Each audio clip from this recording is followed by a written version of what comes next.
Briser les cycles transgénérationnels. Il existe des blocages qui ne prennent pas naissance dans notre histoire personnelle, mais bien avant nous. Des peurs que nous n'avons jamais vécues directement. Des douleurs que nous n'arrivons pas à expliquer. Des schémas qui se répètent, malgré notre intelligence, malgré notre volonté, malgré notre travail sur nous-mêmes. Dans mon accompagnement en tant que coach et guide spirituel, je rencontre souvent des âmes lucides, conscientes, engagées dans leur évolution et pourtant prisonnières de répétitions invisibles. Et il y a une vérité que j'observe profondément. Tout ce qui n'a pas été conscientisé se transmet. Ce qui n'a pas pu être dit, ce qui a été refoulé, ce qui a été porté en silence, ce qui a été vécu dans la honte, la peur ou la survie. Les cycles familiaux ne sont ni des fautes, ni des malédictions. Ils sont des mécanismes de survie hérités, ancrés dans la mémoire émotionnelle, énergétique et symbolique des lignées. Ils ont, à un moment donné, protégé quelqu'un, permis à quelqu'un de tenir, d'avancer, de survivre. Et lorsque j'écris, lorsque j'accompagne, lorsque je transmets, je le fais toujours avec cette conscience. Nos ancêtres ont fait ce qu'ils ont pu avec le niveau de conscience qu'ils avaient.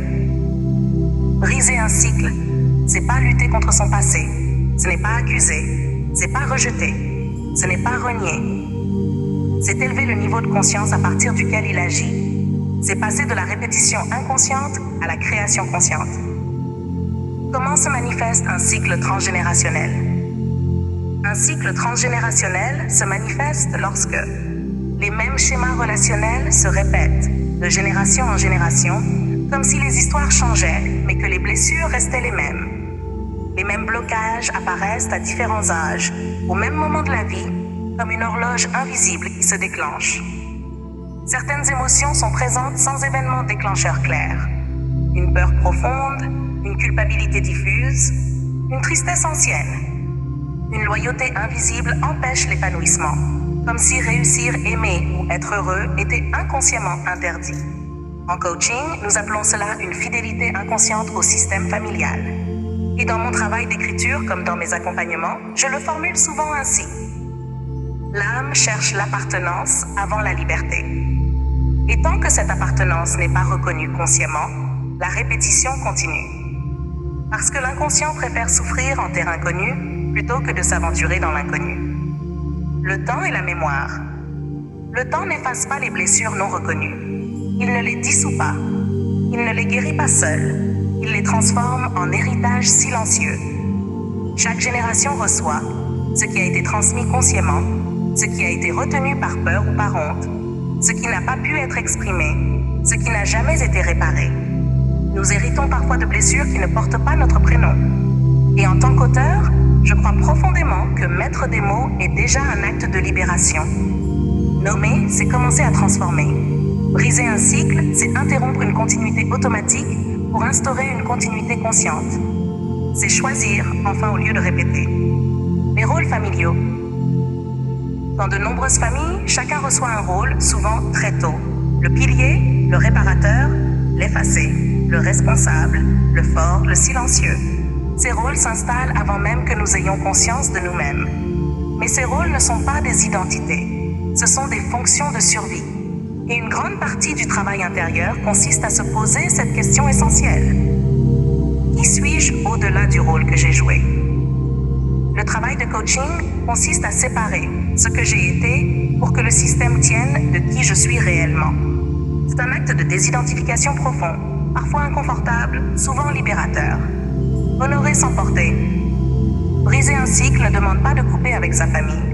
Il ne s'agit pas de rompre les liens, mais de cesser de porter ce qui ne nous appartient pas. Spirituellement, cela s'appelle rendre à chacun ce qui lui revient. Rendre les peurs, rendre les sacrifices, rendre les blessures, avec respect, avec amour, avec conscience. Tu peux honorer tes ancêtres sans revivre leurs sacrifices. Tu peux aimer profondément sans répéter la souffrance. Et c'est là que commence la véritable maturité spirituelle. L'âme charnière. Dans chaque lignée, il existe une âme charnière, souvent plus sensible, plus consciente, plus questionnante, souvent celle qui dérange, celle qui ne rentre pas dans le moule, celle qui sent que quelque chose cloche. Si tu m'écoutes aujourd'hui, il est possible que tu sois cette personne. Cette personne vit parfois plus de chaos intérieur parce qu'elle porte le point de rupture. En coaching, nous ne parlons pas de faiblesse. Nous parlons de responsabilité de conscience. Tu n'es pas trop. Tu n'es pas fragile. Tu es peut-être simplement celle ou celui par qui l'histoire se transforme. Et cela demande du courage. Rituel symbolique de libération transgénérationnelle. Ce rituel est un acte symbolique puissant. Il ne remplace pas un accompagnement, mais il pose une intention claire. En tant que guide spirituel, je crois profondément à la puissance des actes symboliques. Il parle à l'inconscient.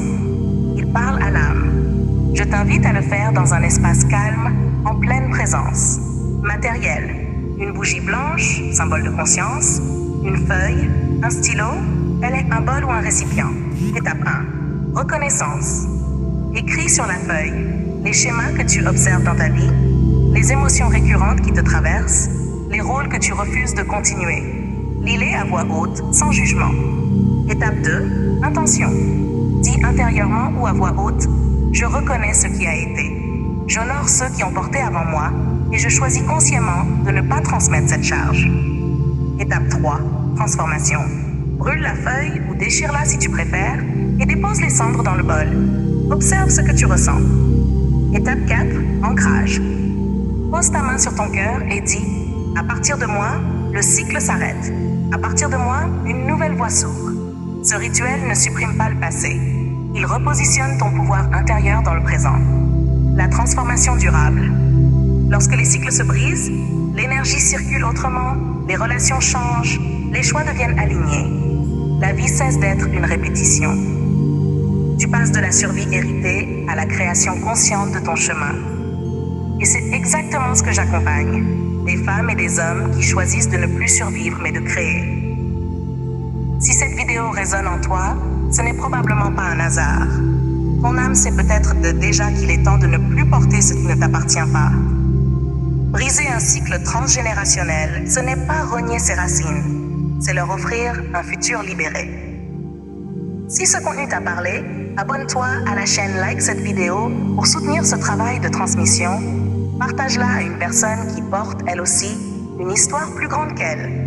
Et dis-moi en commentaire, quel cycle choisis-tu de ne plus transmettre? À très bientôt pour un nouvel espace de conscience.